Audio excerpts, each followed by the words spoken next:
ॐ गणानां त्वा गणपतिगुं हवामहे कविं कवीनामुपमश्रवस्तमं ज्येष्ठराजं ब्रह्मणस्पत आनशृण्वन्नोतिभिः सीदसादनं महागणपतये नमः।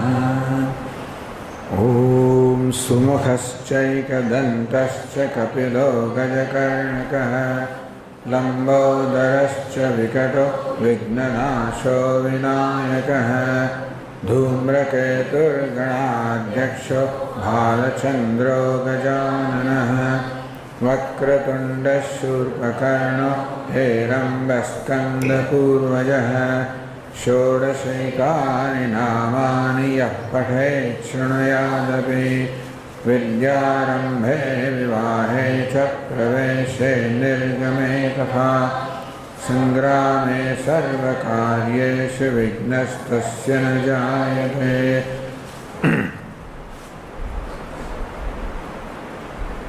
सरस्वती महाभागे विद्ये कमललोचने विद्यारूपे विशालाक्षि विद्यां देहि नमोऽस्तुते।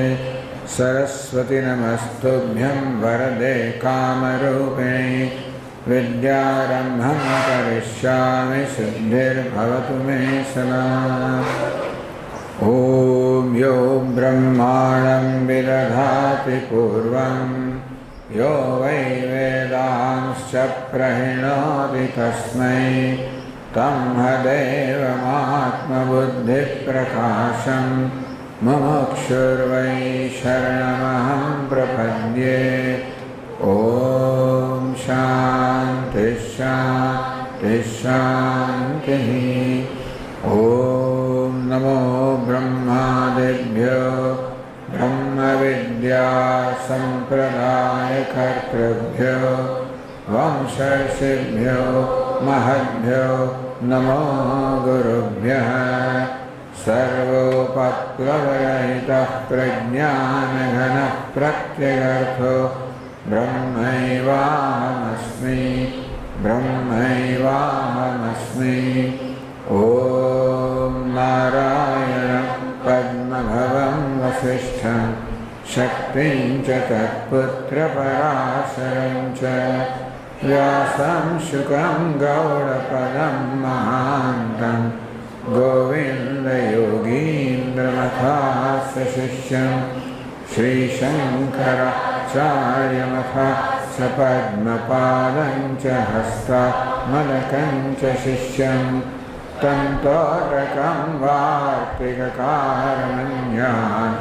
अस्मद्गुरून् सन्ततमान् श्रुतिस्मृतिपुराणानाम् आलयं करुणालयं नमामि भगवत्पादं शङ्करं लोकशङ्करं शङ्करं शङ्कराचार्यं केशवं बादरायणं सूत्रभाष्यकृतौ वन्दे भगवन्तौ पुनः पुनः।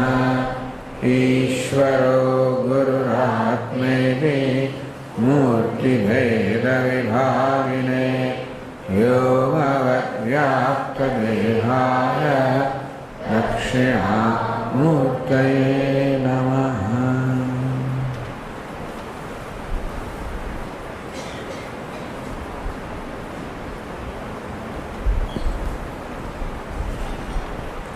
तो आज विजयादशमीना शुभ दिवसे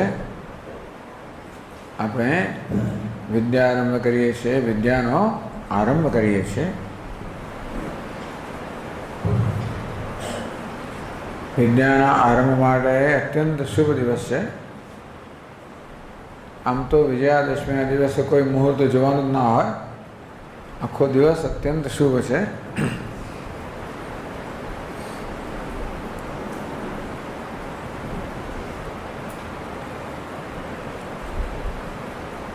આપણો તો મુખ્ય વિદ્યા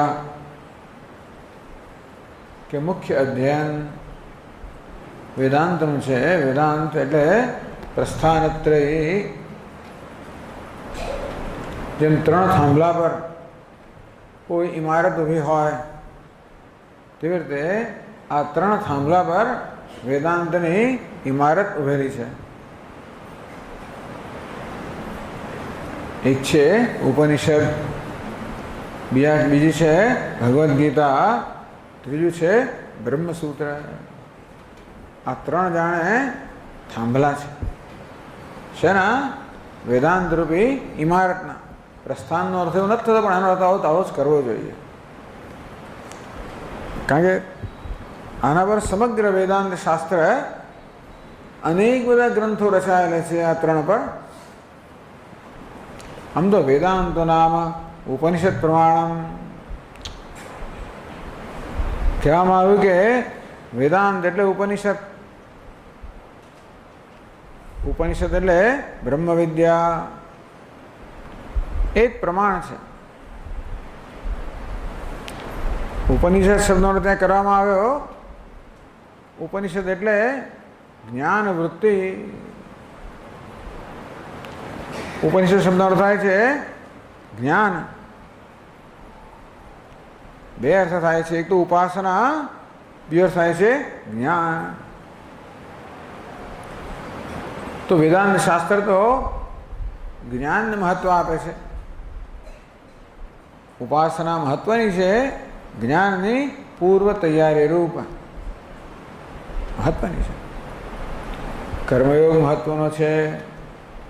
ઉપાસના એટલે ભગવાનની આરાધના મહત્વની છે.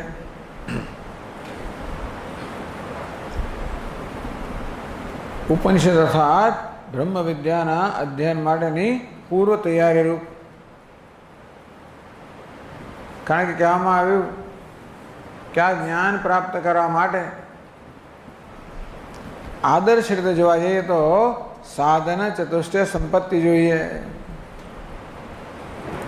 વિવેક, વૈરાગ્ય, સમાધિ ષટક સંપત્તિ, મુમુક્ષુત્વમ.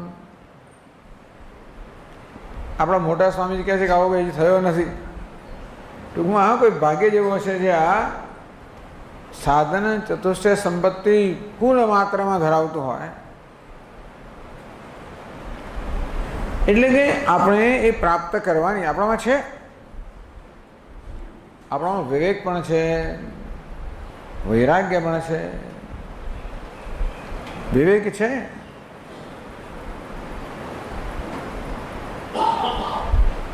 કે મને મોક્ષ પ્રાપ્ત કરવો છે. મોક્ષ એટલે નિત્ય સુખ, નિત્ય મુક્તિ. સુખ તો મને એમ મળતું હોય છે આડું અવળું નાનું મોટું, એ બધું અનિત્ય સુખ છે, આવીને જનારું છે, કંઈક ક્ષણિક સુખ છે. અને એ સુખ માટે બહુ મોટી કિંમત ચૂકવવી પડતી હોય છે, મફત નથી મળતું. એ સુખનો જે નાનકડો લાભ છે એના પ્રમાણમાં અત્યંત મોટી કિંમત ચૂકવવી પડે છે. એ જ્યારે મને જણાય ત્યારે મારા વિવેક જન્મે કે ખરેખર શું ઈચ્છું છું. આવી જ્યારે આપણામાં સૂઝ જન્મે, મને નિત્ય સુખ જોઈએ છે, મને મુક્તિ જોઈએ છે, નિત્ય મુક્તિ જોઈએ છે. એવું સુખ જોઈએ જે આવે અને ક્યારેય જાય નહીં.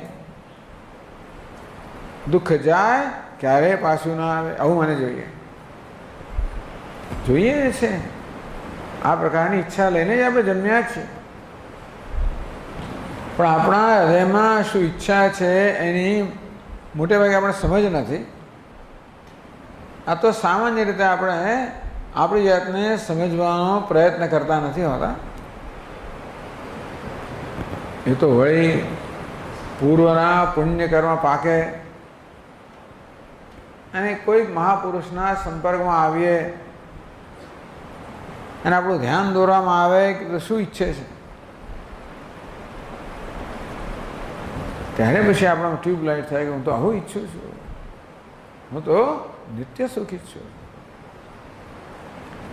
જેમ જેમ સાંભળતા જઈએ તેમ તેમ ધીમે ધીમે એનું મૂલ્ય વધતું જાય. આનું નામ છે વિવેક. મને શું જોઈએ છે એની જેટલી સ્પષ્ટ સમજ હોય એટલો વૈરાગ્ય જન્મે. આ નિત્ય સુખ માટે મને કિંમત હોય, મૂલ્ય હોય, તો અનિત્ય સુખના સાધનો માટે મારામાં ધીમે ધીમે એક ઉદાસીનતા જન્મે, મારો ભ્રમ ભાંગી જાય કે જેને હું બધાને સુખના સાધન માનતો હતો એ તો ખરેખર મારું દુઃખના જ કારણ છે. આમ જેમ જેમ આ વિવેક સ્પષ્ટ થતો જાય તેમ તેમ વૈરાગ્ય. વૈરાગ્ય એટલે આ દુન્યવી પદાર્થો માટે, દુન્યવી સિદ્ધિઓ જેને માટે અત્યાર સુધી મારામાં બહુ જ મોટી કિંમત હતી. હું મારી જેટલી સફળતા શા માનતો હતો, દુનિયાના પદાર્થો જેટલા વધારે મારી પાસે હોય એટલું વધારે સફળ, દુન્યવી સિદ્ધિઓ જેટલી વધારે હાંસલ કરી હોય એટલો વધારે સફળ. આવી સફળતાની અસફળતાનો મારો ખ્યાલ હતો. ધીમે ધીમે એ ભ્રમ ભાંગવા માંડે. એટલે કે દુનિયાના પદાર્થોમાં કશું ખોટું છે એવું નથી, દુનિયાની સિદ્ધિઓ ન હોવી જોઈએ એવું નથી, પરંતુ એ બધા મને જે આપે એ મારી અપેક્ષાથી એ મારી અપેક્ષા પૂરી કરી શકે એમ નથી. એ બિચારા જે માટે એમનું નિર્માણ થયું એ વસ્તુ આપે, બીજું શું આપે? આમ સત્તા હોય, પ્રતિષ્ઠા હોય, કીર્તિ હોય, સન્માન હોય, વિજયતે તરામ, વિજયતે તરામ, વિજયતે તમામ,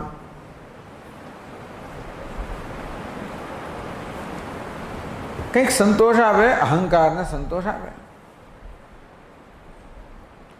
પણ ધીમે ધીમે આપણે સમજીએ આ બધા સંતોષ કેવા છે? ક્ષણિક છે.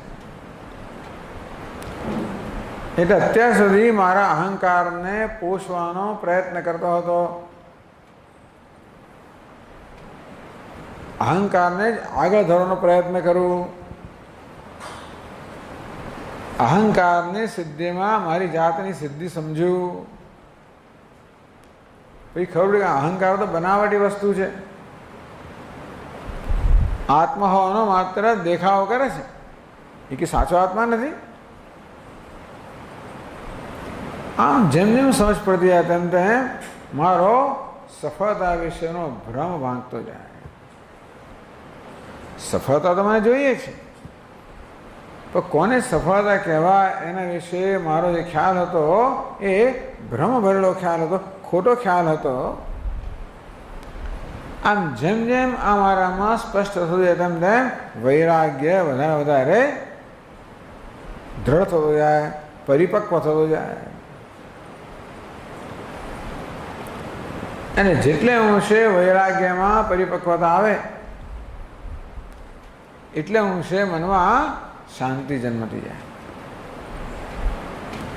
કારણ કે જ્યાં સુધી મને આ દુનિયાના પદાર્થો માટે આકર્ષણ છે, રાગ છે, ત્યાં સુધી એ પદાર્થની પ્રાપ્તિમાં જે કશું પણ આડે આવે એ મારા દ્વેષનો વિષય બનવાનો જ છે. અહીં રાગ હોય તો ત્યાં દ્વેષ હોવાનો જ છે. આપણે હિન્દી ફિલ્મની અંદર ત્રિકોણ હોય છે ને, ત્રિકોણ, સામાન્ય ત્રિકોણમાં એક છોકરીને બે છોકરા, મેં પેલું એક છોકરો ને બે છોકરી મેં જોયા નથી મારી જાણ માટે. કારણ કે મારામારી તો પેલા લોકો જ કરે ને, મારામારી કરવી હોય તો એના માટે આપણે હીરો જોઈએ, એટલા માટે એક છોકરી અને બે, બસ. એટલે એકને આની પ્રત્યે રાગ પણ આની પ્રત્યે દ્વેષ, કારણ કે મારી વશમાં આવે છે. રાગ હોય એટલે ક્યાંક દ્વેષ જન્મવાનો, આ રાગ જ. આ બંને આપણા મનને અશાંત બનાવનારા છે. જેના પ્રત્યે રાગ છે, આકર્ષણ છે, આસક્તિ છે, એ ક્યારે મળે, ક્યારે મળે, ક્યારે ભોગવું, ક્યારે રાખવું, જવા ના દઉં. આમ જેના પ્રત્યે આસક્તિ છે એને પકડી રાખવું, પેલું જવા ઈચ્છતું હોય, બાળક મને બહુ ગમે ને હું લઈ લઉં મારા હાથમાં લઈને જકડું અને પેલાને જતા રહેવું છે, મારે એને જકડવું છે અને પેલાને છટકી જવું છે, ધીમે છટકવાનો પ્રયત્ન કરે. દુનિયાની વસ્તુઓનો પણ આવું જ છે, આપણે જકડવા માંગીએ એમને છટકી જવું છે, એટલે સંઘર્ષ. એ જોઈએ છે એ નથી મળતું, જે નથી જોઈતું એ મળીને જ રહે છે.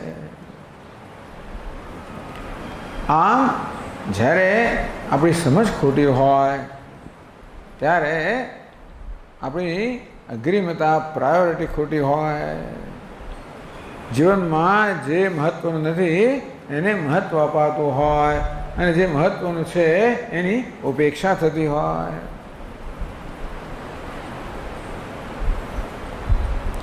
આ જેમને ઓછું થાય તેમ મનમાં શાંતિ જન્મતી જાય. સમય મનમાં શાંતિ જન્મે એટલે આપણું વ્યક્તિત્વ પણ શાંત બને.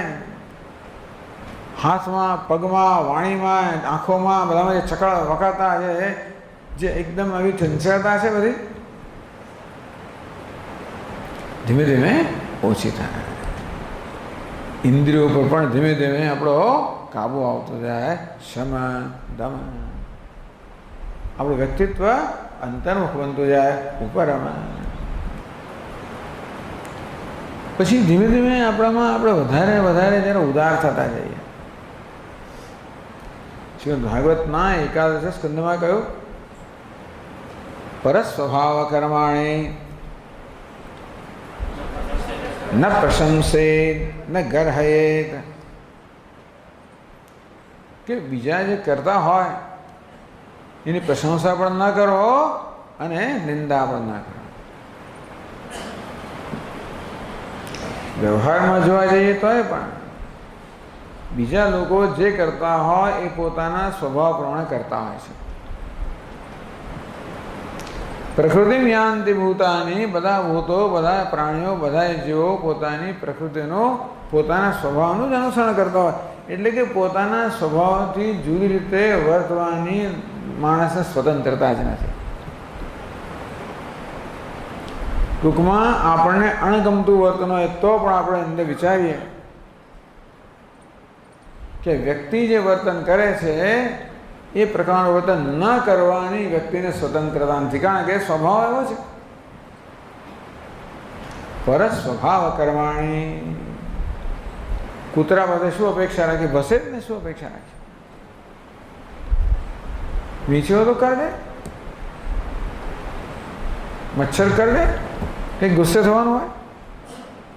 લોકો તો મચ્છર ગુસ્સે થઈ જાય, મચ્છરને શું અપેક્ષા રાખે? એટલે પેલો જે મહાત્મા, સાધુ મહાત્મા નદીએ સ્નાન કરવા કે સ્નાન કરતા પહેલા અંજલિ લઈને કંઈક સૂર્ય દેવતાને અર્ઘ્ય આપતા હશે. આમ લીધું ત્યારે પાણી એક વીંછી આવી ગયો નદીના જળમાં.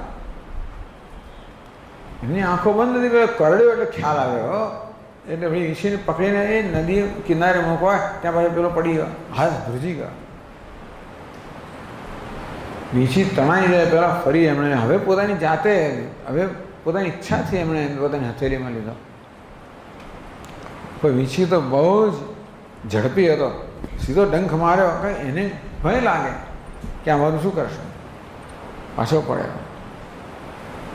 6 વાર પડ્યો, 7મી વાર પછી પેલા મહાત્માએ ઉઠાવી દીધો. 7મી વાર વીંછી ડંખ મારે, પહેલાં એમણે ઝડપથી એને રેતીમાં મૂકી દીધો. આ બધું કોઈ બાજુ જોતું હતું કે મહારાજ તમે શું કરો છો, સંબંધ નથી પડતી? વીંછી ડંખ મારે તો વીંછી એના 100નું અનુસરણ કરે છે. પરસ સ્વભાવ કર્માણી, વીંછી પોતાના સ્વભાવ પ્રમાણે કર્મ કરતો હોય. ન પ્રશંસેત ન ગર્હયેત, એના પ્રત્યે રાગ દ્વેષ ન કરવા જોઈએ. આ સ્વભાવ છે. પણ ભગવાન તો કહે છે એથી પણ આગળ વધીને વિશ્વમેકાત્મકમ પશ્યન પ્રકૃત્યા પુરુષેણ, તે વિશ્વ એકાત્મ, સર્વત્ર એક જ આત્મા રહેલો છે. આ બહાર જે આપણને દેખાય છે વર્તન કરનાર એ તો માત્ર વેશ છે. ભગવાન કેવો છે? વેશ ધારણ કરીને આપણી સમક્ષ ઉપસ્થિત થયો છે. ત્રિવિધ ગુણમય ભાવે એવી સર્વવિદમ જગત મોહિતમ. ભગવાન કહે છે કે આ 3 ગુણોનો વેશ મેં એવો પહેરેલો છે ને, આખી દુનિયા મોહિત થઈ જાય, હું ઓળખી શકતી જ નથી.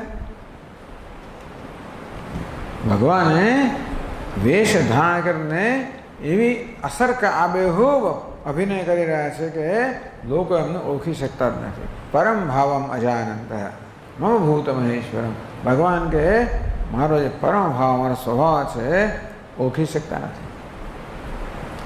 ઓળખનારો ઓળખે, આ તો સામાયિક માણસ ના ઓળખે, ઓળખનારો ઓળખે. અભિનેતા જેવી રીતે એવો લગર વગર ભિખારોનો વેશ પહેર્યો, ભલ ભલા લોકો છેતરાઈ જાય. પણ જે જ્ઞાની પુરુષો છે, જે અભિનેતાને બરોબર જાણે છે, એ લોકો ના છેતરાય. ગમે તો વેશ લઈને આવે તો પણ એનું નાક ક્યાં છુપાવવાનું, એની આંખો ક્યાં છુપાવવાનું છે, એ તો ના જ છુપાવી શકે ને, હોઠ ના છુપાવી શકે. બસ ઓળખનાર માટે એટલું પૂરતું છે. અસ્થિ ભાતિ પ્રિયમ. આમ જે ઓળખે છે એ તો જુએ છે કે વિશ્વમ એકાત્મકમ પશ્યન. આ સમગ્ર વિશ્વમાં એક જ આત્મા છે. ऐतदात्मदं सर्वम. छांदोग्य उपनिषद કહે કે એતદ આ બ્રહ્મ છે, આ પરમાત્મા છે, એ જ આ સમગ્ર જગતનો આત્મા છે, સર્વનો આત્મા છે. પ્રકૃત્યા પુરુષેણ છે. આ પુરુષ કહો, પરમાત્મા કહો, એ પ્રકૃતિનો વેશ ધારણ કરીને આવે માટે અનેક ભાષે છે.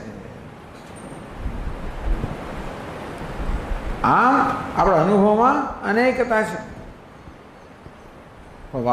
વાસ્તવમાં એકતા છે. અનેકતા ક્યાં છે? પ્રકૃતિમાં છે, વેશમાં છે, 3 ગુણોનો વેશ છે એમાં છે. એકતા ક્યાં છે? વેશને ધારણ કરનારમાં છે. કોણ ધારણ કરે છે? અસ્થિ ભાતિ પ્રિયમ સચ્ચિત આનંદ. સત્યમ જ્ઞાનમ અનંતમ બ્રહ્મ. આ વેશ ધારણ કરે છે. વિશ્વમ એકાત્મકમ પશ્યન. બસ આ સમગ્ર વિશ્વમાં એવી પારમાર્થિક દ્રષ્ટિનો સવાલ જ નથી. એક વ્યાવહારિક દ્રષ્ટિ છે. વ્યવહારને સત્યતા આપીએ અને વ્યાવહારિક દ્રષ્ટિ કહીએ કે શું કે વિચારો પોતાના સ્વભાવ પ્રમાણે વર્તે છે. આમ બે જીવો કેવા છે? લાચાર છે. કારણ કે એમનો સ્વભાવ એનું નિયંત્રણ કરે છે. સદૃશમ ચેષ્ટતે સ્વસ્યાહ પ્રકૃતે જ્ઞાનવાન અપી.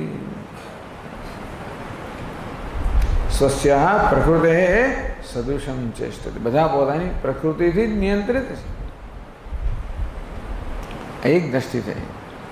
એથી આગળ વધીને બીજી દ્રષ્ટિ એ છે કે વાસ્તવમાં ભાઈ કોનો દ્વેષ તું કરે છે, કોના પ્રત્યે રાગ કરે છે?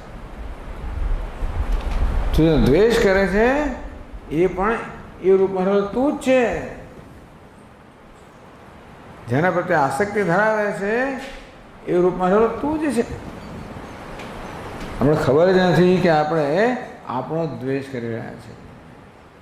આપણે નિંદા કરીએ, આપણી જ નિંદા કરી રહ્યા છીએ. જે કશું કહીએ છીએ એટલે ફરી ફરીને આપણા પર એટલા માટે આવે કે આજે હું છું એ જ સર્વ કંઈ છે. સયશ્ચાયમ પુરુષે યશ્ચાસાવાદિત્યે સ એકઃ. આજે વ્યક્તિમાં છે, આજે સમષ્ટિમાં છે, એક જ છે. તો જેમ જેમ આ પ્રકારે આપણે વેદાંતનું શ્રવણ કરતા જઈએ, નવું ન કરો તો શું થાય સ્વામી? શું ન કરીએ તો અમે તો કહીશું રાગ દ્વેષ. તો કે નહીં, પરસ્ સ્વભાવ કર્માણી યહ પ્રશંસતે નિંદતે. ચીમકી પણ આપે છે ભગવાન. પરસ્વભાવ કર્માણિ, બીજા બધા પોતાના સ્વભાવ પ્રમાણે કર્મ કરે છે. યહ પ્રશંસતી નિંદતી, જે પ્રશંસા કરે છે, નિંદા કરે છે. સાસુ ભ્રશ્યતે સ્વાર્થાદ, એ કહેશે કે પોતાના સ્વાર્થથી ભ્રષ્ટ થઈ જાય છે. રાગ દ્વેષ કરીને જે ઈચ્છે છે એ જ નથી મળતું. રાગ દ્વેષ કરવા દ્વારા આપણે કશું ઈચ્છીએ જ છીએ ને. શું ઈચ્છે? સુખ ઈચ્છે. તો કે નહીં, આ રાગ દ્વેષ કરને કારણે એ સુખથી જ વંચિત રહી જાય છે. અસત્ય અભિનિવેશત હૈ, અસત્ય એટલે કે અસત્ય છે, ખોટું છે, મિથ્યા છે, એમાં અભિનિવેશને કારણે, એને સત્યતા આપવાને કારણે. આમ જેમ જેમ વેદાંતનું શ્રવણ થતું જાય તેમ તેમ જીવનની વાસ્તવિકતાઓ, વેદાંત આટલું સમજાવે છે, જીવનની વાસ્તવિકતાઓનો બોધ કરે છે. The realities of life. આ અનેકતા વાસ્તવિક નથી. આ વિવિધતા કહો અથવા તો ભેદભાવ વાસ્તવિક નથી, માત્ર સપાટી પરના છે, માત્ર વેશના સ્તરના છે. વાસ્તવિક તો કેવું છે? સર્વમ ખલ્વિદમ બ્રહ્મ, વાસ્તવમાં એક જ બ્રહ્મ, એક જ પરમાત્મા એ જ છે. આપણા સ્વામીની ભાષામાં કહીએ તો વોટ ઇઝ ઈશ્વર. જે છે એ ઈશ્વર જ છે, બ્રહ્મ જ છે. આ દ્રષ્ટિ વેદાંત આપે છે.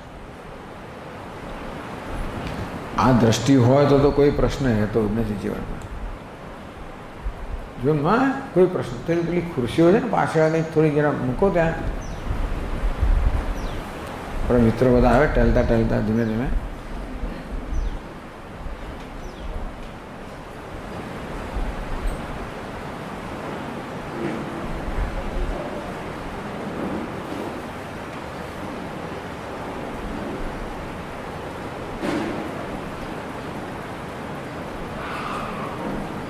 વિવેક વૈરાગ્ય, જેમ વૈરાગ્ય પરિપક્વ થાય, મન શાંત થતું જાય. સ્વામીજી આગળ વધી રહ્યો છું કે એનો માપદંડ શું? મનમાં કેટલા અંશે શાંતિ છે, પ્રસન્નતા છે, અન્યનો સ્વીકાર છે. જે અનુકૂળ હોય એનો સ્વીકાર કે મોટી વસ્તુ નથી. જે અત્યારે અનુકૂળ છે એ પ્રતિકૂળ બની શકે છે ને. અન્યનો સ્વીકાર, પ્રતિકૂળતાનો સ્વીકાર, આવું થતું જાય. એ શું છે કે આપણી શક્તિઓનો ઘણો વ્યય અટકી જાય. બાકી કોઈ ગમા અણગમાની અંદર રાગ દ્વેષમાં એટલી શક્તિઓનો વ્યય થાય છે, આખો દાડો મગજ ભમ્યા જ કરતો હોય. સારું છે કે કોઈને ખબર નથી પડતી કે મારા મગજમાં શું ચાલે છે. સારું છે. હવે આ બધા આ વૈજ્ઞાનિક લોકો જાત જાતની શોધ કરી રહ્યા છે. ગઈકાલે પેલો મારી પાસે આવ્યો, પેલો આદિત્ય,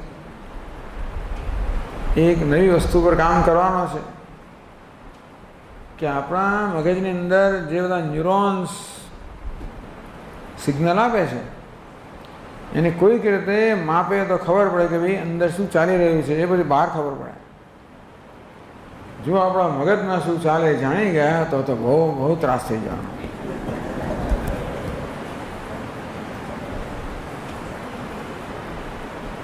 અત્યારે તો આપણે તો સલામત છીએ. ગમે પતિ પત્ની વચ્ચે ગમે તેવો ગાઢ સંબંધ કેમ ના હોય, તો પતિ કે બધું કહેવાનો ઓછો છે અને પત્ની બધું ઓછી કહેવાની છે. એમ કહેવું ના નથી કહેતો કહે, પણ મગજ તો ઘૂમ્યા જ કરતું હોય છે.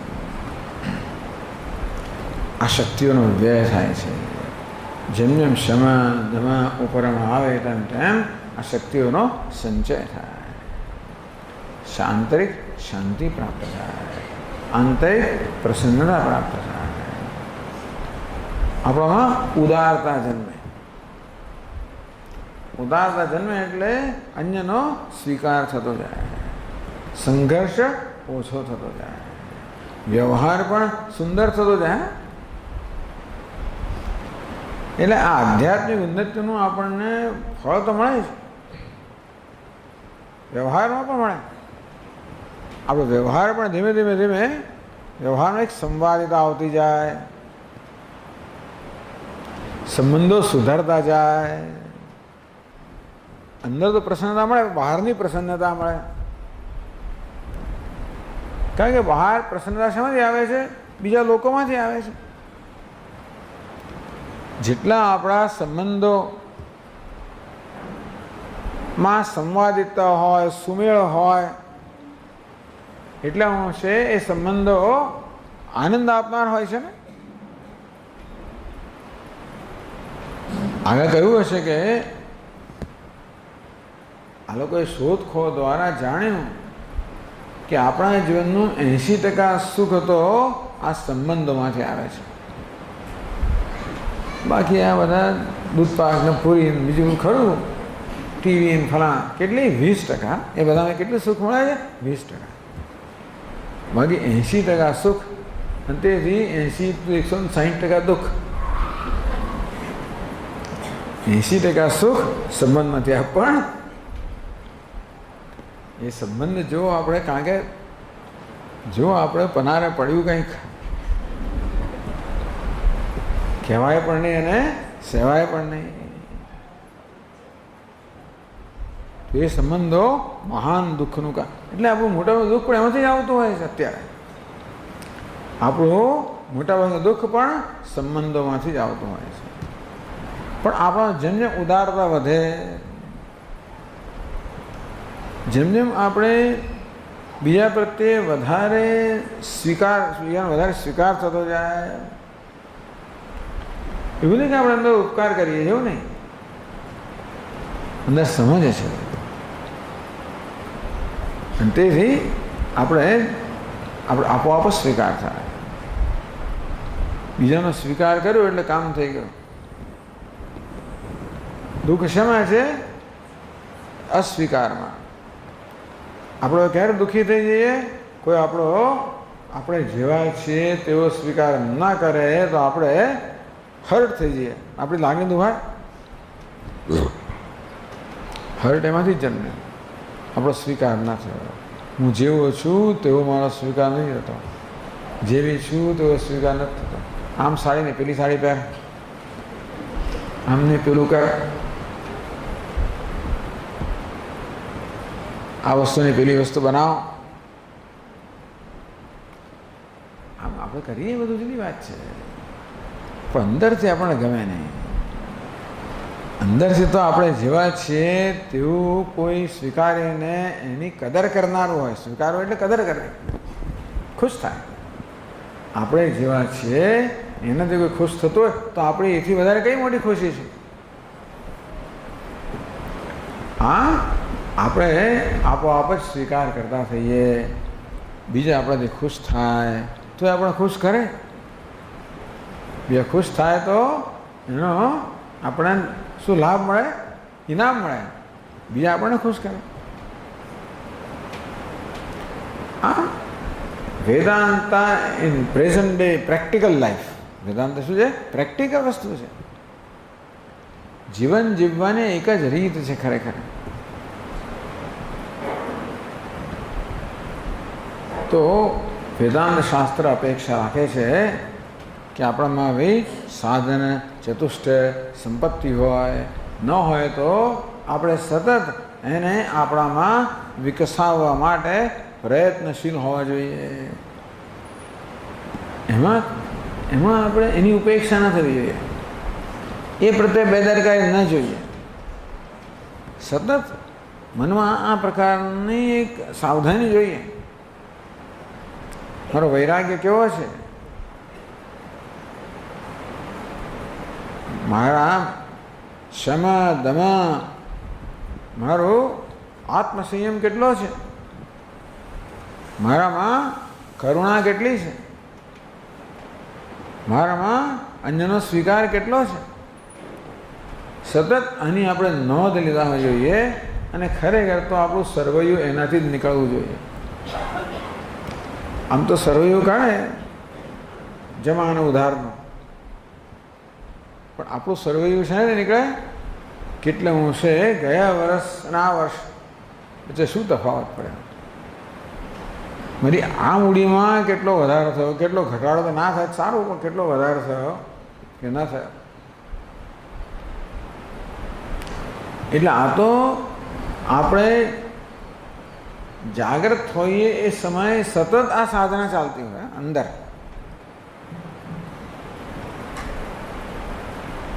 પોતાની કેવી રીતે આંતરિક વિકાસ કેમ કરવો,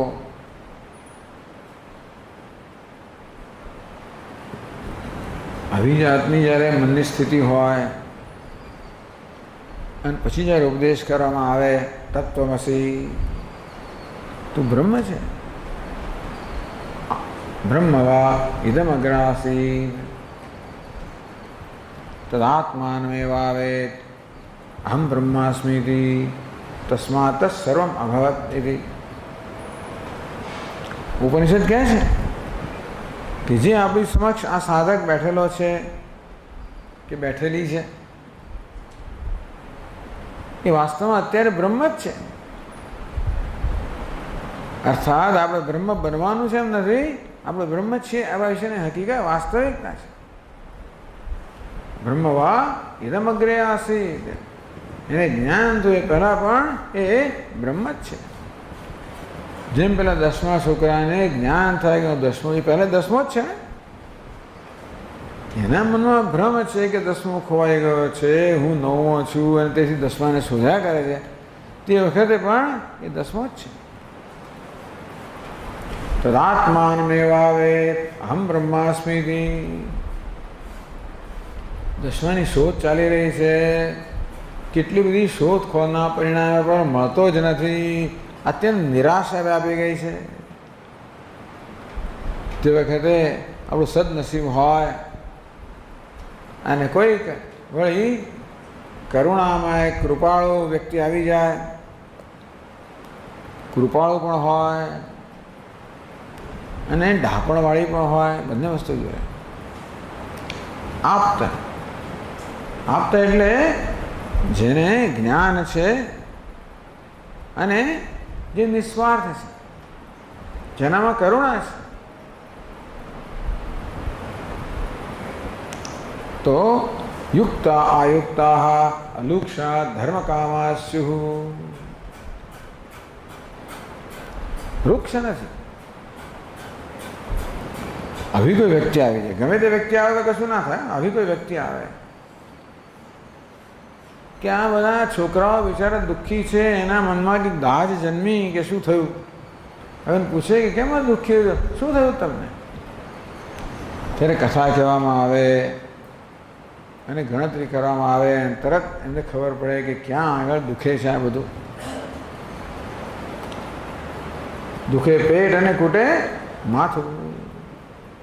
બિચારા માથું કૂટ્યા કરે છે પણ દુખાવો જતો જ નથી. પેલો તરત ધ્યાન દોરે કે ક્યાં દુખે છે. ત્વમ દશમોસી એટલે કે ઉપદેશ થયા પહેલાં પણ અજ્ઞાન અવસ્થામાં પણ 10મો જ છે. તદાત્માનમેવાવેત, એને વળી પૂર્વ પુણ્યના પરિણામે આત્માનું જ્ઞાન, હું 10મો છું ઉપદેશના પરિણામે. તેવી રીતે જિજ્ઞાસુને પણ ઉપદેશના પરિણામે જ્ઞાન જન્મે. અહમ બ્રહ્માસ્મિ, હું બ્રહ્મ છું.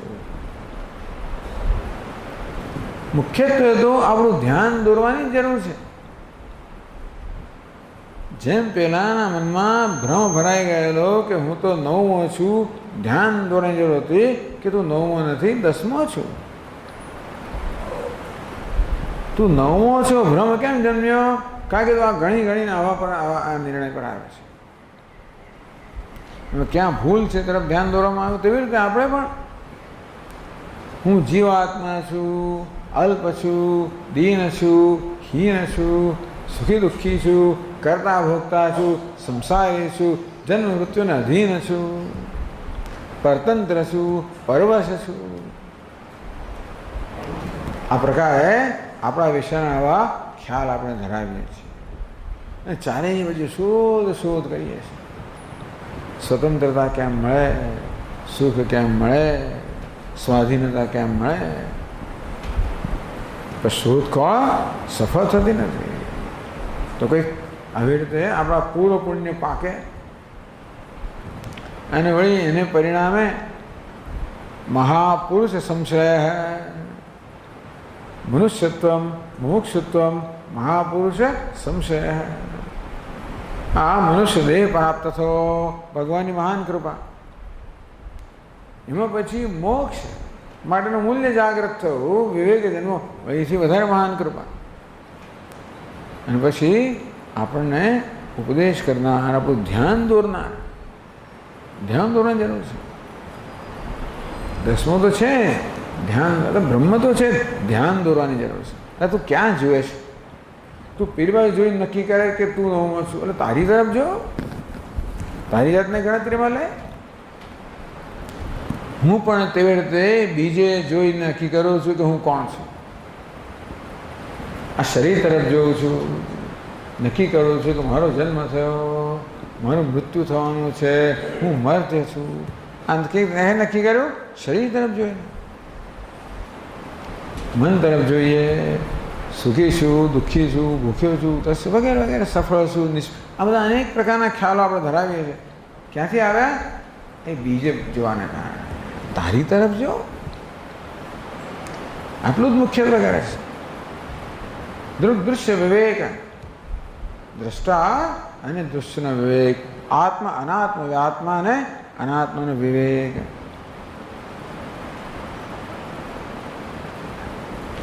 આમ પેલું દસમો જેવી રીતે પેલા ધ્યાન બહાર જતો રહે છે, બીજે એની દ્રષ્ટિ હોવાને કારણે, તેવી રીતે બીજે પણ અમારી દ્રષ્ટિ હોવાને કારણે આ બ્રહ્મવાળી ધ્યાન બહાર જતું રહે છે. તો ખરું છે, એના વગર શું થાય જ નહીં. હવે ધ્યાનમાં તો એ તરફ ધ્યાન દોરવામાં આવે. મનોબુદ્ધિ અહંકાર ચિત્તાની નામ ન ચ શ્રોત્ર જીહ્વે ન ચ ઘ્રાણ નેત્રે ન ચ વ્યોમભૂમિ ન તેજો ન વાયુ ચિદાનંદ રૂપ શિવોહમ શિવોહમ. તો મન બુદ્ધિ અહંકાર ચિત્ત નથી, આ જ્ઞાનેન્દ્રિયો તું નથી, કર્મેન્દ્રિયો નથી. વિગ્રહેન્દ્રિય પ્રાણાધીતમાં નામેક સત તજ્જડમ્ય સત.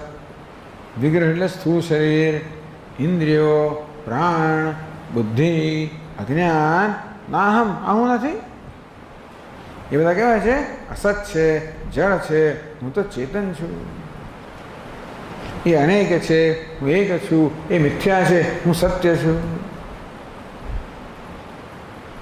આ પ્રકારના વિવેકથી જ્ઞાન એના ઉપનિષદ. આ જ્ઞાન અહમ બ્રહ્માસ્મિ આવી જાતની એક ટ્યુબલાઇટ થવી અંદર. પેલા ટ્યુબલાઇટ છે, હું દસમો છું, ટ્યુબલાઇટ થઈ જશે ને. શરૂઆતમાં એને સમજ ના પડે કે શું છે, એટલે તું દસમો છે સમજ ના પડે. પછી ધીમે ધીમે ધીમે ખ્યાલ આવે કે કેવી રીતે હું દસમો હું કામ.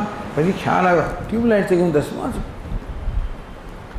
તેવી રીતે ગુરુજનો ઉપદેશના પરિણામે જ્યારે આવી ટ્યુબલાઇટ જન્મે, હું બ્રહ્મ છું. એને કહેવાય ઉપનિષદ. એ જ્ઞાનને ઉપનિષદ કહે છે. એવું શંકરાચાર્ય મારા સમજાવે છે.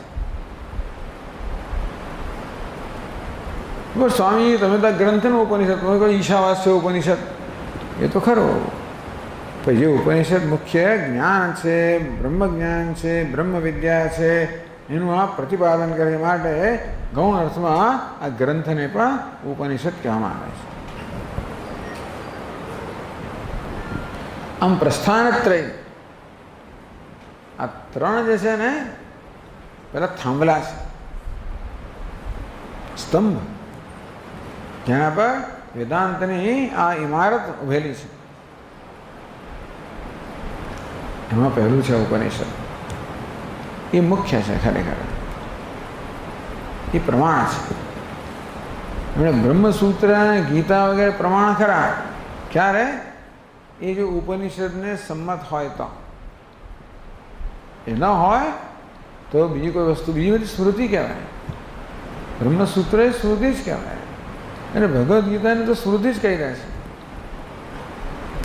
એ ત્યારે પ્રમાણ બને જ્યારે ઉપનિષદને સાથે સુમેળ હોય.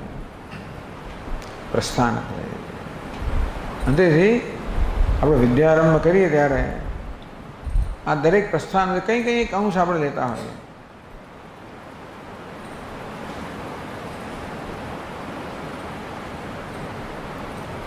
તો ઉપનિષદ અંશ તો આવી ગયો. હમ બ્રહ્માસ્મિતિ તસ્માત સત્સર્વમ અભવત. અત્યારે જે ઉપનિષદ ચાલે છે છાંદોગ્ય ઉપનિષદ, એમાં મહાવાક્ય છે તત્વમસી એષ અણિમા અહિતદાત્મિદમ સર્વમ તત્સત્યમ સા આત્મા તત્વમસી શ્વેતકેતો ઇતિ. સમજાવે કે જો આ જગત છે ને એનો અત્યંત સૂક્ષ્મ સાર કયો છે. જેવું તો વૈજ્ઞાનિકો સાર શોધે છે. આ સ્થૂળ જગત છે એનો સાર શું છે? છેલ્લી શોધખોળ પ્રમાણે એને ગોડ્સ પાર્ટિકલ કહ્યું. એમને કે ભગવાનને શોધી કાઢો એ લોકોએ.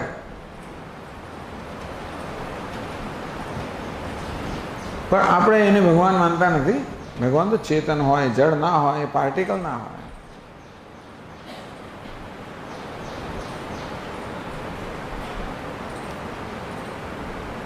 તો ઉપનિષદ શું સમજાય છે?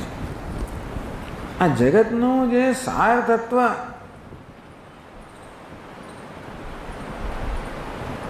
અણુ એટલે અત્યંત સૂક્ષ્મ સાર તત્વ કયું છે? આ જગત તો આપણી સમક્ષ ઉપસ્થિત છે.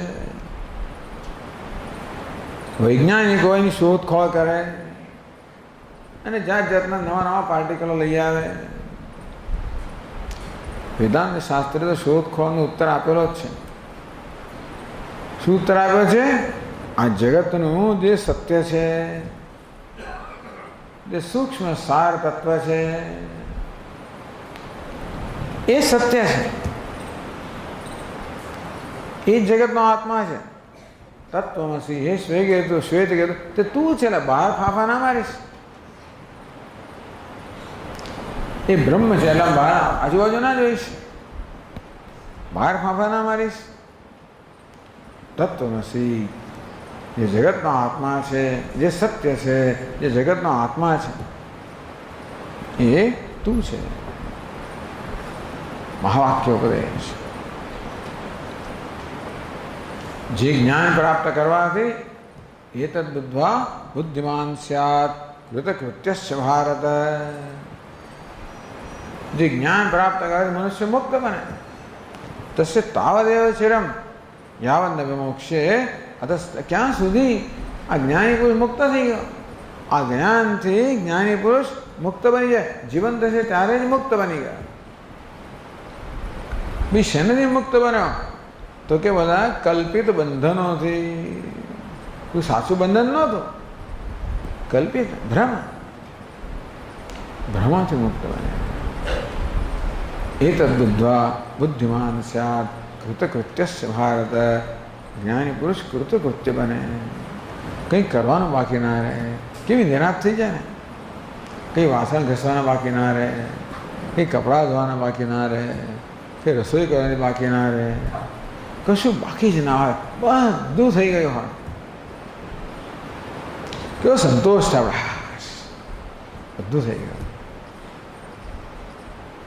બાકી જિંદગી પરનો સંતોષ મળે તો જિંદગીનું બધું રંધાઈ ગયું, બધા કપડાં ધોવાઈ ગયા, બધા વાસણ સાફ થઈ ગયા, બધા કચરા વળી ગયા, બધા પોતા થઈ ગયા, બધા ગરબા ગવાઈ ગયા. એવું પણ ખરું ને?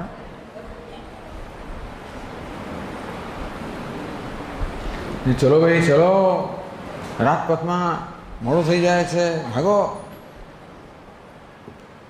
અસંતોષ. ન જોઈએ તો અસંતોષ. ગયા પછી પાછા આપણે મિત્રો ના મળે, પેલું ના મળ્યું, ફળ તો પાછો અસંતોષ. કૃતકૃત્યસ્ય ભાવ. કોઈ વસ્તુ એવી નથી જગતમાં જે એનામાં અસંતોષ જન્માવે. બાકી તો બધું એનું એ જ છે. એને ખાવાનું તો છે, કપડાં એને ધોવા પડે, તો જેવી એની વ્યવસ્થા આપણે ખબર નથી હોય. જેવું પ્રારબ્ધ. બધા જ્ઞાની પુરુષોનું પ્રારબ્ધ સરખું ના હોય. બધાને કે બધું મળી ના રહેતું હોય, પણ એમને એવી કંઈ બહુ ચિંતા ના હોય.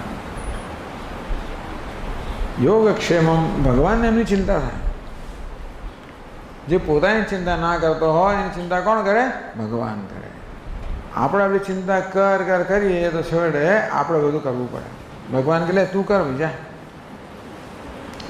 તું જ્યારે તારા વિશેની ચિંતા છોડીશ ત્યારે હું તારી ચિંતા કરીશ. હું મારા વિશેની ચિંતા છોડું તો શું કરું? કશાયની ચિંતા, ભગવાનની ચિંતા કરું. અનન્યાહા ચિંતયંતો માં, ભગવાનની સતત મારું ચિંતન, તેષાં નિત્યાભિયુક્તા, સતત મારી ચિંતા કરનારા, મારું ચિંતન કરનારા, મને જોડાયેલા. યોગક્ષેમમ વહામ્યહમ, હું એની ચિંતા કરું છું. એની જરૂર હોય એ હું લાવી આપું છું. જરૂર એનું રક્ષણ ના કરવાની હોય, રક્ષણ હોય તેનું રક્ષણ કરું છું. મોટે ભાગે મહાત્માની જરૂર નથી હોતી. બધા આપણા દેશના ખૂણે ખૂણામાં કેટલા બધા મોટા મોટા મહાત્માઓ થઈ ગયા, એવી સાદી રીતે જીવતાને ખબર ના પડે આપણને. તો લોકોને ખબર પડી જતી હોય છે. હવે એક મહાત્મા હતા બધા ખાટલા પર સૂઈ રહે, તો લોકો એમને ઓળખી ગયા હતા. એટલે બધા ઘણા લોકો આવે દર્શન કરવા માટે. અને એ ગામડામાં એવો રિવાજ હતો એક કે કંઈક દીકરીનું લગ્ન થવાનું હોય ત્યારે ઘણા બધા ઘરેણા બધા લાવ્યા હોઈએ દીકરીને પહેરાવવા માટે લગ્નમાં. આ લોકો શું કરે ખબર છે? જઈને મહાત્માને પહેરાવી આવે આગલે દિવસે. બીજે દિવસે લઈ જાય પાછા, આગલે દિવસે બંગડી એને પહેરાવી આવે. એવો તો બેઠા હતા, જે કરવો કરો ભાઈ. બીજી દિવસે આવીને આવી સાડીઓ પહેરાવી છે દેવીને, બધી જતી રહેવાની, અહીંયા ઓછી રહેવાની છે, આપણે રાખવી નથી. વાતો તો જેમ આપણે દેવીને સાડી પહેરાવીએ પછી પ્રસાદ રૂપે લઈ જઈએ પવિત્ર થાય, તેમ લોકો આ મહાત્માને આવીને એ બધા આવા અલંકારો ક્યારેક એવું થાય. એકવાર એક લગ્નની આખી પાર્ટી આવી, ખૂબ બધા અલંકારો પહેરાવ્યા કે મહારાજજી બહુ સમય શોભો છે, સારું. એટલે કમનસીબે થયું શું, એ જ રાતે ચોર આવ્યા, ઉતારી ગયા. એ સવારે પેલા લોકો આવ્યા ઘરેણા લેવા માટે. મહારાજ શું થયું, ક્યાં ગયા પેલા ઘરેણા? કયા હશે તો કોઈ આવ્યું, કોઈ આપી ગયું, કોઈ લઈ ગયું. કહે છે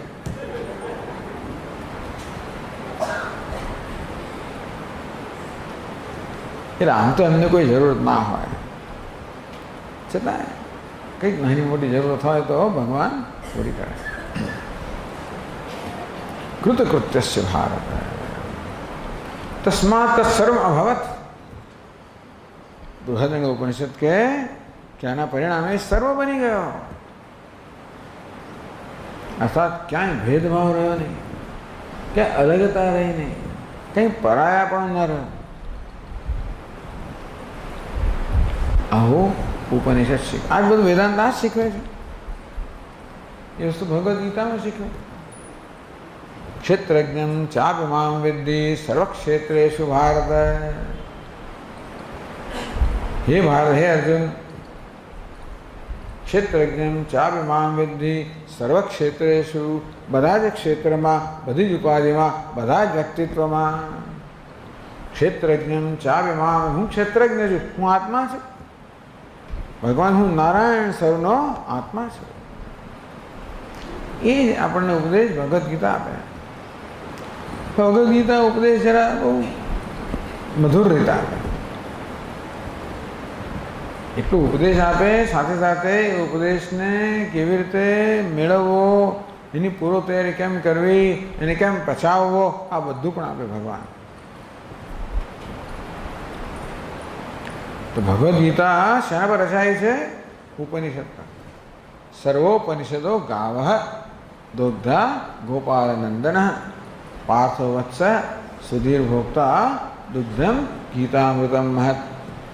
બધો ઉપનિષદો બી અનેક ગાયો છે અને ભગવાન કૃષ્ણ કેવા છે? એ ગાયોમાંથી દૂધને દોનારા છે. ઉપનિષદ રૂપી ગાયોમાંથી એમણે દૂધ દોર્યું. નહીં તો આપણો ક્યાં પત્તો લાગે? એટલો આપણે ક્યાં અભ્યાસ કરવા જઈએ? સમુદ્રમાં ભલે ને પેલો અમૃત આપણને ક્યાં મળવાનું છે? એ તો કોઈ મંથન કરે અને બહાર કાઢે ત્યારે આપણને મળે ને. ત્યાં દૂધમાં ઘી તો રહેલું છે, પણ તમે ક્યાં કાઢવામાં મેળવવાના છો? તો દૂધનું દહીં બને, એની છાશ બને, એનું મંથન થાય ત્યારે ઘી બહાર આવે. એવું કરી આપનારું કોઈ જોઈએ આપણને તો. તેવી રીતે ભગવાન કૃષ્ણ આવું કર્યું. ઉપનિષદો ગાયોમાંથી બધું દૂધ દોયું, એમાંથી ક્ષીરસાગર અમૃત બહાર કાઢે ને. ઉપનિષદ કેવા છે? ક્ષીરસાગર સમાન છે. ભગવાન કેવા છે? પેલા હા શું કહેવાય એમને?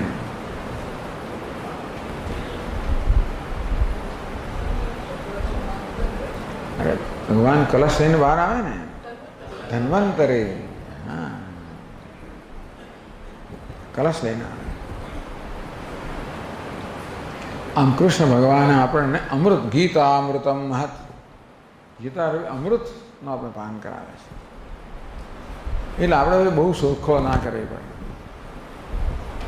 કેટલાક વિદ્વાનો છે જે લોકો ગીતાના પ્રત્યેક શ્લોક અને ઉપનિષદના કોઈક મંત્ર સાથે એ લોકો સાંકળે છે. એવું મેં સાંભળ્યું છે, હજી મેં જોયું નથી, પણ દરેક શ્લોક હવે ધર્મ ક્ષેત્રેથી માંડીને બધા શ્લોકને કરતા હશે કોઈ કહેતો, પણ બધા ગીતાના શ્લોકોને એ કઈ ઉપરને કઈ જગ્યાએથી આવે છે એ બધી બધા કે આપણે ગીતા તો ઉપનિષદનો નિચોડ છે.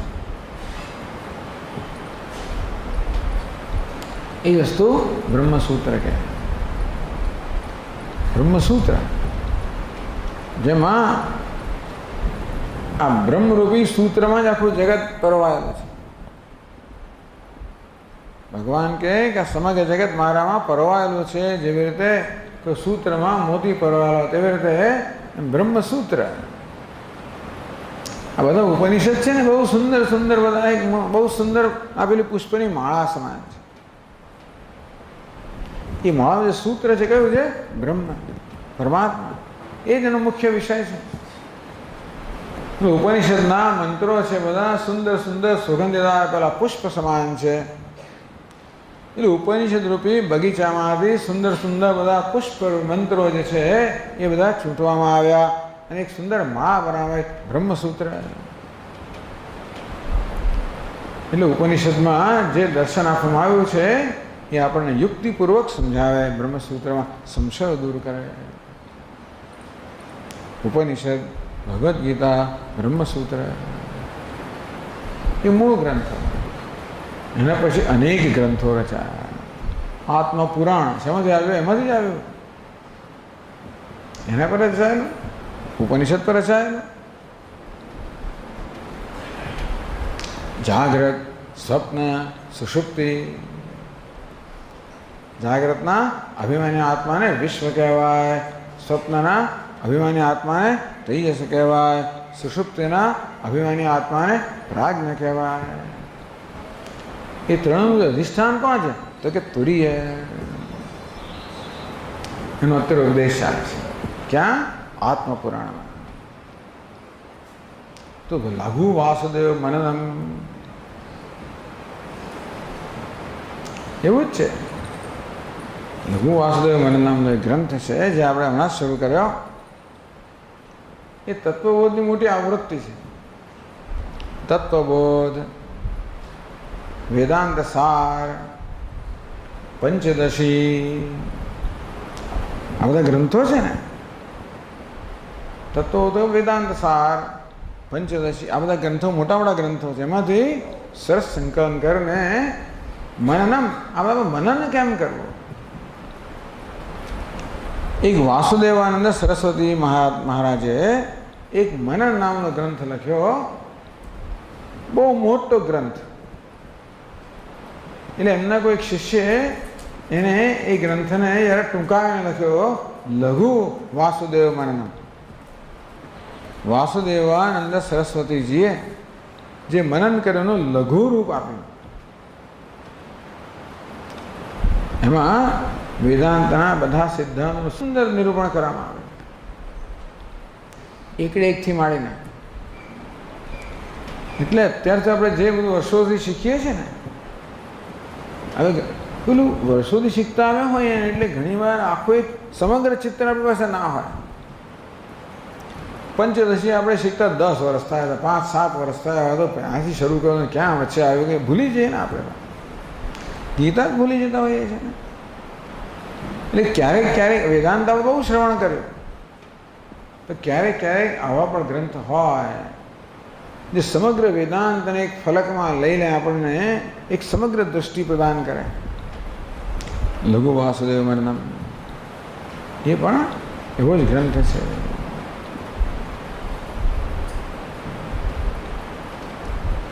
પછી એકાદશ સ્કંદની વાત તો કરી, અત્યારે 28મો એટલે પૂરો થવા આવે એકાદશ સ્કંદ. પરમાર્થ નિરૂપણ, વિશ્વમ એકાત્મકમ પશ્યન, પારમાર્થિક દ્રષ્ટિથી કહે છે કે ક્યાં સમસ્યા હોય. આ તો વ્યવહારને સત્યતા આપવાને કારણે બી સમસ્યાઓ છે ને, મિથ્યાને સત્ય માનવાને કારણે બી સમસ્યા છે ને. જેમ સિનેમા પેલો વાઘ આવે તો બાળક કેવું છળી મરે ને, એટલે ઘણી અમુક સિનેમામાં બાળકને લઈ ના જઈએ આપણે, ચીરાચી જ કરી મૂકે પેલો વાઘ આવે. આપણે તો જ્ઞાની છીએ, જાણીએ કે વાઘ કેવો છે, મિથ્યા છે, આપણે કંઈ ના થાય.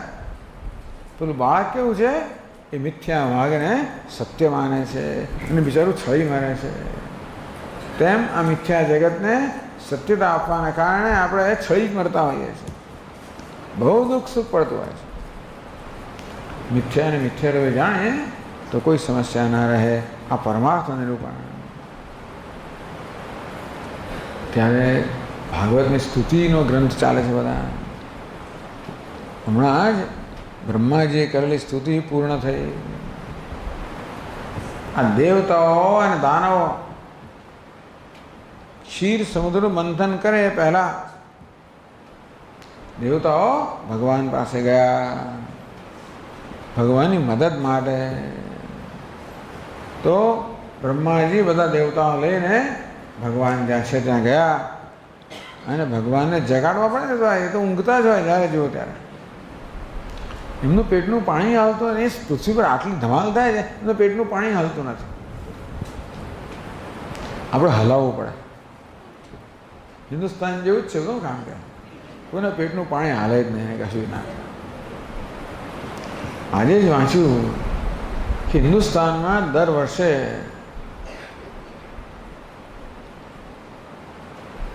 18,000 ટન કેવું કંઈક એટલો કચરો નીકળે છે. વિચાર કરો, એમાંથી ત્રીજા ભાગનો કચરો તો કોઈ લઈ જનારું જ નહીં, ત્યાં જ પડી રહે છે. આ ઝુંબેશ તો ઉઠાવી સ્વચ્છ ભારતની, પણ આ ભારતની સમસ્યાઓ બધી છે ને એ તો આખી દુનિયાને આંબી જાય એવી છે. 100 વર્ષ તો ભારતના લોકોને કેળવણી આપવી પડે એટલે સ્વચ્છ રહેવાની ચાહે પત્તો લાગે. બાકી તો તમે ગમે તેટલી સફાઈ કરો ના કરો, 5 જ મિનિટમાં એ લોકો બહુ ચેમ્પિયન છે બધા. થલતેજમાં જ જુઓ ને, પેલા મ્યુનિસિપાલિટીના બિચારા સુધરાયાના કામદારો બધું સ્વચ્છ કરી જાય, ચોખ્ખું ચટ. 10-15 થઈ ના થઈને ફેંકવા જ માંડ્યું છે ને. પેટનું પાણી આવતું નથી કે આવી સરસ સ્વચ્છ જગ્યાએ અમારે કચરો કેમ ફેંકાય પોતાના ઘરની જ આગળ. આ પ્રજાને તમે શું કરવાના છો? બધા બહુ બિચારા, એનું અરમાન તો બહુ છે, મહત્વાકાંક્ષાઓ બહુ છે. હું આમ કરીશ, હું તેમ કંઈ જાણે છે કે એકલાથી થાય ને. આ તો લોકોનો સહકાર હતો હવે કશું થાય. આ લોકો તો ગોમ કરે, મોદી કરે, કામ ના કરે. કોઈ સરઘસો કાઢે, વાવટા ઉઠાવે, ગોમ કરે. એમ કે આખી દુનિયામાં સૌથી વધારે યુવાનો આપણી પાસે છે. એટલે ખરા પણ સૌથી મોટા પ્રશ્નો આપણી પાસે છે ને, એ યુવાનો જ્યારે ઉકેલ બને ત્યારે એના જેવું તો કશું જ નથી. ભાઈ પ્રશ્ન બને ત્યારે ચાલો આપણે તો પ્રાર્થના કરીએ કે ભગવાન બધી શક્તિ આપે અને આ બધાને પણ સદબુદ્ધિ આપે. આપણને એમાં આવી જ ગયા. આપણે બીજાને શું કામ વાત કરે? આપણે પણ એમાં અપવાદ નથી. આપણે બેસીને વાતો જ કરીએ છીએ ને આપણે ક્યાં કશું ઝાડુ ઉઠાવ્યું છે? કેટલું ઉઠાવ્યું આપણે? 2 ઓક્ટોબરે અહીંયા જાહેર મોટા ભાગના લોકો તો ચાલી જ ગયા. 2 ઓક્ટોબર કહ્યું ભાઈ સ્વચ્છતાનો એક અભિયાન. એ તો કરનારા કરશે. પેલું એ તો પેલું બિરબલના અને અકબરના જેવું છે. અકબરને કે મારા રાજ્યમાં બધા પ્રામાણિક છે. પેલું કે મારા શહેનશાહ જોવું છે તો કે હા. પછી જાહેરાત કરાવી ગામની અંદર. એક મોટું બડું એક પાત્ર મૂકવામાં આવ્યું. દરેક જણ આટલું આટલું એક લોટી દૂધ નાખી દેવાનું, બસ એટલું જ કરવાનું. આખો દિવસ લોટીમાં દૂધ નાખી ગયા બધા. રાત્રે એકદમ પાણી હતું, દૂધ નામ નિશાન નહીં. પેલા કે હું પાણી નાખું એમાં શું થવાનું? પેલા તો દૂધ નાખવાના જ છે, પેલા નાખવાના જ છે. આ હિન્દુસ્તાન છે બધું. પેલો કરશે ને, આપણે શું કર? આપણે નહીં કરતું વાંધો. આટલા બધા લોકો છે ને, કરનારું છે ને. આપણે એમાં જ છીએ ને, એટલે આપણે સમસ્યા રૂપ જ છીએ આમ જોવા જઈએ તો. પણ આ બધું પરિવર્તન હવે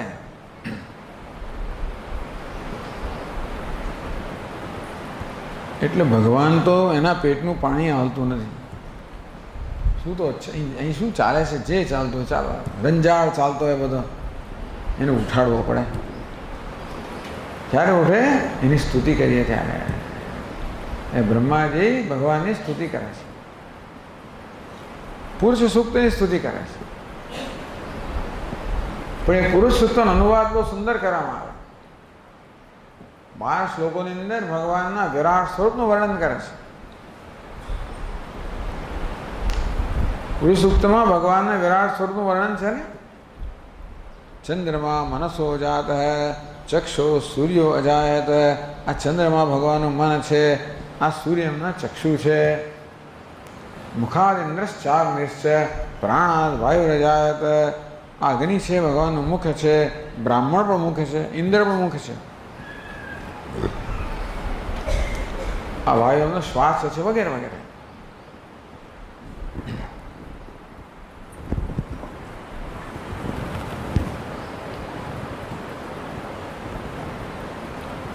વાહ.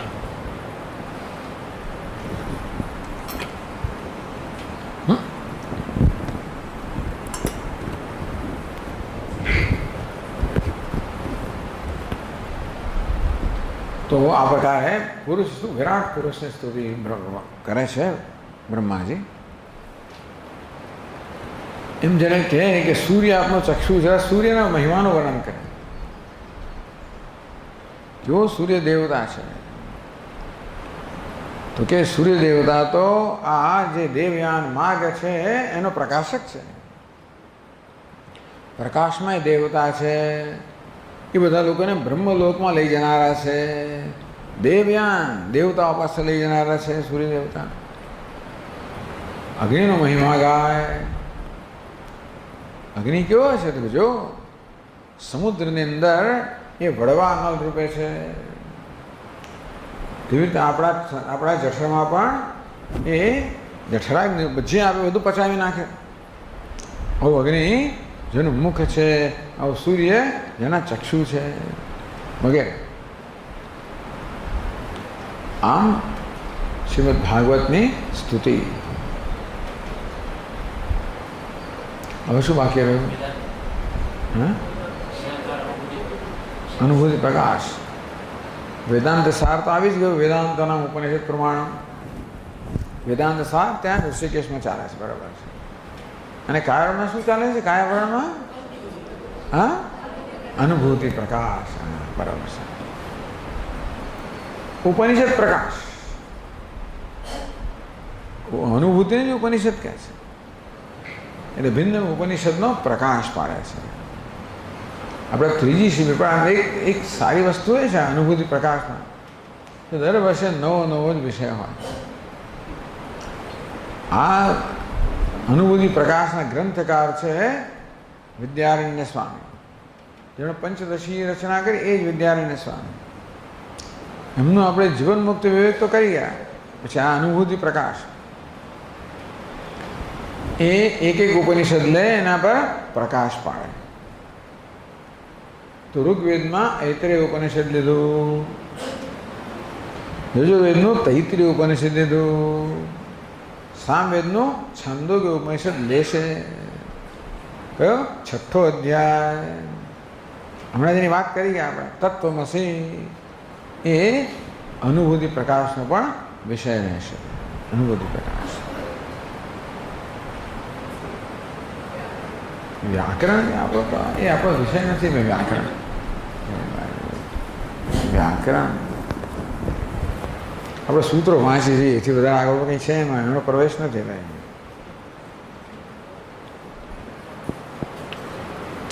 દર વખતે આપણે મહેશ્વર સૂત્રો વાંચીએ છીએ. ચાલો આપણે એક ખરેખર સૂત્રો જ વાંચીએ. પાણીની તો મહેશ્વર સૂત્ર પાણીની તો રચેલા નથી ને, એ તો એમને મળેલા છે. અને પહોંચી ગયા તો પાણીને જ મળેલા છે. આમ તો ભગવાન શિવજી પાસેથી એ તો ડમરું વગાડતા હતા, એમાંથી એમના સૂત્રો મળ્યા. આ ડમરું જેવા છે. અયુણ, ઢોલક, યૌંગ, અયૌચ, હૈવરટ, લણ, યમંગણનમ, જભે, ગળધશ, જબ ગળવશ દશ, ખ ફ છ ઠ થ ચટતવ, કપય, છ સસર, હલ. અમલેટ ડમરું વાગતો ને એ પ્રકારે પાણી ઋષિને આ બધા સૂત્રો મળ્યા. આ તો મહાન છે. આ તો બધા ચમત્કારિક વસ્તુ છે ખરેખર. આની રચના મહેશ્વર સૂત્રો છે. મહેશ્વર એની રત્નમાલા બહાર પાડી પ્રકાશિત કરી શકે. બાકી કોઈ મનુષ્ય આ વસ્તુની રચના કરી શકે એવું જણાતું જ નથી આપણને. અને પાણીની ઋષિએ રચેલું જે આ પાણીની વ્યાકરણ છે એ તો બુદ્ધિ બહારની વસ્તુ છે. જેમ આપણા સ્વામીજી કહે, કોઈ પૂછે કે સ્વામીજી આપ કહો છો કે ભાઈ વેદાંતનો અભ્યાસ કરો, ગુરુ પાસે જ જોવું, એવો કેમ આગ્રહ રાખો છો? કેમ જાતે અભ્યાસ ન થાય? તો કીધું એક વસ્તુ છે કે તમારે ધારો કે ભગવદ્ ગીતા શીખવી છે, તો વસ્તુ એવી છે ને કે ભગવદ્ ગીતાનો પ્રત્યેક શ્લોક બીજા બધા શ્લોક સાથે સંકળાયેલો હોય. એટલે કોઈ પણ એક શ્લોકને સમજવો હોય તો એના સંદર્ભવાળા બીજા બધા શ્લોક સમજીએ ત્યારે જે શ્લોક સમજી શકીએ. એટલે કોઈ પણ એક શ્લોક સમજવો હોય તો બધા શ્લોક આવડવા જોઈએ. તો બધા શ્લોક ક્યારે આવડે? દરેક શ્લોક જાણીએ ત્યારે. બરાબર ને? દરેક શ્લોક જાણવા માટે બધા શ્લોક આવડવા જોઈએ. અને બધા શ્લોક ક્યારે આવડે? દરેક શ્લોક જાણ્યો હોય ત્યારે. તમે કરો હવે. અને અંગ્રેજી કેચ 22 પકડાય નહીં તમારાથી.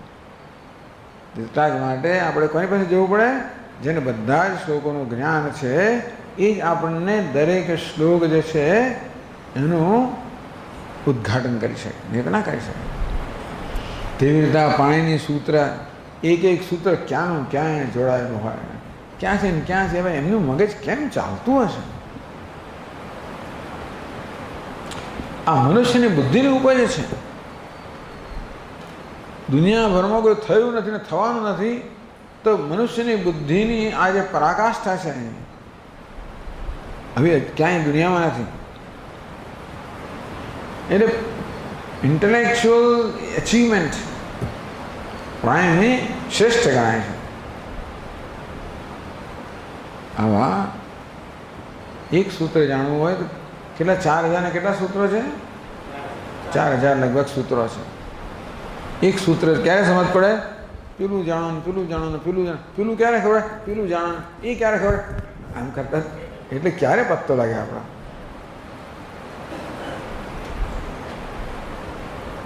એટલે આપણે બીજું કંઈ નહીં, તાનો ગર્વ તો લઈ શકીએ. આપણો અંદર પ્રવેશ તો ભલે ના આવે, પણ આ બધાનો ગર્વ તો લઈ શકીએ કે શું ઉપનિષદ, ઓહો, શું બ્રહ્મસૂત્ર, એ પણ એવું જ, શું ભગવદ્ ગીતા, શું પાણીની, શું બધા વેદાંતના આચાર્યો, શું ગ્રંથો રચ્યા. આપણે તો તાગડધીનના જ કરવાના હતા. આપણને તો તૈયાર મળેલું છે ને બધું. હમણાં કશું આપણે તો રચવાનું છે નહીં, તૈયાર મળેલો છે થાળી, આપણે માત્ર ભોગવવાનું છે, આનંદ લેવાનો છે. આપણે નસીબદાર છીએ કે આવી ઉત્તમ સંસ્કૃતિમાં આપણે વારસદાર છીએ. ઉત્તમ આધ્યાત્મિક સંસ્કૃતિ, ધાર્મિક સંસ્કૃતિ, આધ્યાત્મિક સંસ્કૃતિ, એ ઘણું છે આપણી સંસ્કૃતિમાં. તો આપણે ખાલી એક જ વસ્તુ પર ધ્યાન આપ્યા કરતા હોઈએ છીએ, એ સિવાય બી ઘણું છે. કેટલાક ક્ષેત્રની અંદર ભારતના મહર્ષિઓએ કેટલી બધી ઉત્તમ સિદ્ધિઓ પ્રાપ્ત કરેલી છે. પછી વિજ્ઞાન હોય, ગણિત હોય, ખગોળશાસ્ત્ર હોય, અરે ભૂસ્તરશાસ્ત્ર હોય, આ બધા શાસ્ત્રો આપણને એમાં જે શોધખોળો થયેલી છે, એમની જે દ્રષ્ટિ છે આપણને વેદમાં પ્રાપ્ત થાય છે. અને આપણે તો વેદના બહુ તો ટીકાકારે અર્થ કર્યો, અર્થ જાણતા હોઈએ, પણ ખરેખર વેદના જે રહસ્ય છે ને, એ તો જે જાણતા હોય એ જાણતા. આવી સંસ્કૃતિના આપણે વારસ, આપણે કશું પાઠ તો કરીએ, બીજું કંઈ ના કરીએ તો એમ કરવાથી જે થોડું ઘણું આપણને લાગી જાય. એટલે હમણાં પેલું શું કહેવાય ને, ચામર સુગંધ આવે છે, કારણ કે પેલા અત્યારના સંપર્કમાં આવ્યું, ચામરમાં સુગંધ આવી ગઈ કે બધા સંપર્કમાં આવીએ આપણે. તો વેદાંતના ગ્રંથો હોય, સ્તુતિના ગ્રંથો હોય, વંદે શિવમ શંકરમ, નમામિ કૃષ્ણ સુંદરમ, નારાયણ નમસ્તુતે. હા, શું સ્તોત્રો છે, અદ્ભુત, શું સુંદર વર્ણન છે દેવતાનું. આપણે નસીબદાર છે કે આ બધું આપણને તૈયાર મળેલું છે. અને આપણે પાઠ કરીએ, વધારેમાં વધારે પૂજા કરીએ. આપણે તો એમ પણ ગીતાની પૂજા જ થતી હોય છે મોટે ભાગે. ઘરમાં ગીતાનો ચોપડી હોય ખરી એકાદ, એને ફૂલ મૂકતા હોય, એથી આગળ કશું નહીં. તો ચાલો, એનો કંઈક લાભ છે, એવો લાભ તો આપણને મળે. એટલે આપણે ખૂબ ખૂબ નસીબદાર છીએ કે આવી સંસ્કૃતિનો વારસો આપણને મળેલો છે, એના આપણે વારસદાર છીએ. બસ, તો આ સાથે આપણે વિદ્યારંભ સમાપ્ત કરીએ, જેથી બધા વિદ્યાનો બરોબર આરંભ કરે. આ વિદ્યા કેટલી મહત્વની છે, આનું જીવનમાં શું સ્થાન છે, આપણા જીવનમાં આ સૌથી મહત્વની વસ્તુ બની જાય તો એક મહાન સિદ્ધિ છે. આપણે તો શું છે ભાઈ, અનુકૂળતા હોય તો કરીએ, બાકી તો સ્વામી પેલો મહેમાન આવે, પેલું આવ્યું, પેલું ગયું, ફલાણું થયું, આ થયું. એટલે એમ સૌથી વધારે ભોગ જો કોઈને અપાતો, ક્લાસનો ભોગ અપાતો હોય,